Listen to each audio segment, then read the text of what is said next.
और अगर भेजा है तो उसमें क्या मैंडेट दे कि आपने उनको भेजा है? और मैंने सवाल उठाया कि नुमाइंदा तो मैं हूं, वोट तो हम लेके आए, स्वार्थ से मैं मुंतखब हुआ हूं, मलाकन डिवीजन से हमारे एमएनएस है। तो जब हमारी सूबाई हुकूमत को इल्म नहीं है, हमारे एमएनएस को एमपीएस को इल्म नहीं है, तो हमारे बिहाफ पे कौन गया है वजीरिस्तान? तो क्या यह सवाल गलत था? एक सवाल यह था। दूसरा सवाल यह था कि क्या बॉर्डर पे हमने फेंसिंग की है? और जब फेंसिंग की है तो क्या उसके ऊपर पाकिस्तानी कौम का पैसा लगा है?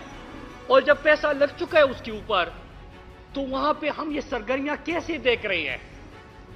डिफेंस मिनिस्टर से हमने सवाल क्यों, क्योंकि आपकी जिम्मेदारी है, लेकिन डिफेंस मिनिस्टर ने जवाब में जुगते मारी, कोई तवज्जो नहीं दी। फिर तीसरा जब हमने सवाल किया कि बॉर्डर जब फेंसिंग हो चुकी है तो ये लोग कैसे आ रहे हैं, ये सरगर्मियां कैसे नजर आ रही है? फिर इसी तरह हमने मजीद वहां पे सवाल पूछे और ये भी सवाल पूछा कि क्या इस खित्ते में फिर एक नई जंग का आगाज हो रहा है? क्या आप अमेरिका के अफगानिस्तान के विड्रॉल के बाद पाकिस्तान में और इस इलाके में, इस खित्ते में उनका सरसूख चाहिए? क्या उनको यहां पे अड्डे चाहिए? क्या उनको एयर स्पेस दिया जाएगा? क्या यह एयर स्पेस दिया जा चुका है? अगस्त का महीना आता है, अगस्त के महीने में इंटीरियर मिनिस्टर ये बयान दे रहे थे कि मजाक है। डिफेंस मिनिस्टर वहां पे जुगते मार रहा था, फॉरेन मिनिस्टर तो मार्को पोलो बन के पूरी दुनिया के चक्कर लगा रहा था। हालांकि अफगानिस्तान में उसका काम था, वो पूछ लेता, वो जवाब दे रहता, पार्लियामेंट का काम था। लेकिन उस वक्त खामोशी। होता क्या है सर कि पब्लिक मोबिलाइज होती है।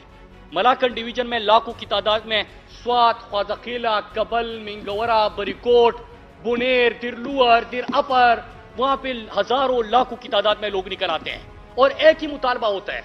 एक मुतालबा यह होता है कि हमें किसी की जंग में ईंधन ना बनाओ, हमने जो सवाल पूछे हमें इसका जवाब दो, हमने अरसे बाद अमन देखा, हमारे अमन को तबाह होने से बचाओ, खुदा के लिए हमारे लोगों को बचाओ, हमारे अमन को बचाओ। लेकिन जब ये लोग मोबिलाइज हो गए तो वहां से हालात ठीक हो गए और वहां से वापसी हो गई। तो लोगों का एक और सवाल आ गया सामने कि ये आए कैसे थे और ये फिर गए कैसे?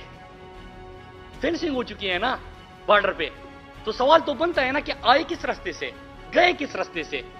इस सवाल के जवाब में क्या होता है, मेरे ऊपर बगावत के पर्चे हो जाते हैं। इससे सवाल करता हूं तो उसके हुलिये में दम